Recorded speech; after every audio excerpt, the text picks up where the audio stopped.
केसों के बारे में हम इन्फॉर्म कर लें जिनको हमने कल की डेट में और आज की डेट में रजिस्टर किया हुआ है। एक केस इनमें जो FIR 7 है 2025 वो नहायत अहमियत का हामिल है।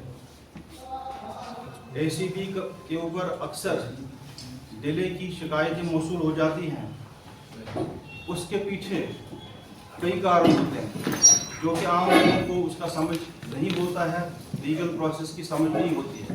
लेकिन ACB कभी खामोश नहीं रहती है, हमेशा ताक में लगी रहती है कि जुर्म को अंजाम तक पहुंचाया जाए और मुजरिमों को अंजाम तक पहुंचाया जाए।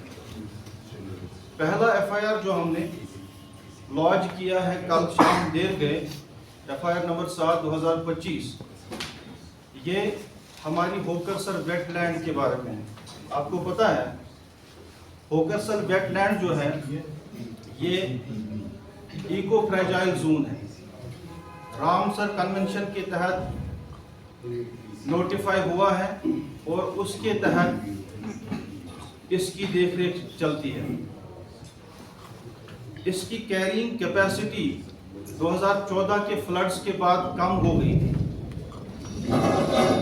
जिसको बढ़ाने के लिए इसके बीच से जो कैनाल गुजरती है, फ्लड स्पिल चैनल जो है इसके बीचों बीच गुजरती है, उस कैनल को रिसेक्शनिंग करने के लिए एक प्रोजेक्ट बनाया गया irrigation and flood control department की तरफ से। हुआ ये जो कॉन्ट्रैक्ट में ट्रांसपोर्टेशन चार्जेस इनके 18 किलोमीटर लीड पे लिए गए थे या 12 किलोमीटर लीड पे लिए गए थे, वो नेचुरली उसी रेंज के हिसाब से तय किए गए थे। लेकिन जब इन्होंने ड्रजिंग करके इसी एरिया में मवाद फेंक दिया तो ट्रांसपोर्टेशन चार्जेस इनके कम हो गए। पहला ये हुआ कि स्टेट एक्सचेकर को जब हमने कैलकुलेशन इसमें की कि ट्रांसपोर्टेशन कम होने की वजह से स्टेट एक्सचेकर को कितना नुकसान पहुंचा, तो वो करीबन 2 करोड़ 30 लाख रुपए के करीब स्टेट एक्सचेकर को जो सिर्फ ट्रांसपोर्टेशन पार्ट में नुकसान पहुंचा है। उसके बाद ये NIT में तय नहीं हुआ था, जो कि इनको करना जरूरी था, वो ये वार्ड था कि जो यहाँ से मटेरियल निकालना है outside the periphery of the lake, उनको उसको करना क्या है, वो जानबूझ के टेंडर में ब्लैंक रखा गया, उस पर कोई वर्ड नहीं रखा गया। वजह ये थी कि कंसर्न जो लोग थे उसके बाद इस सॉइल का लूट करके उसको महंगे दामों बेच के लोगों को फराहम करें।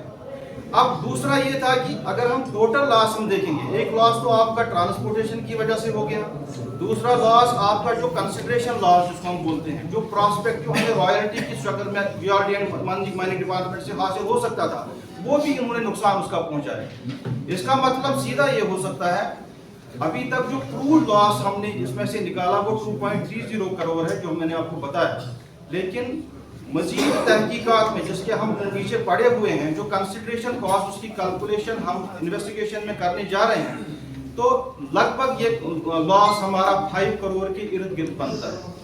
ये था इस केस के बारे में जो होकरसर के रिलेटेड है।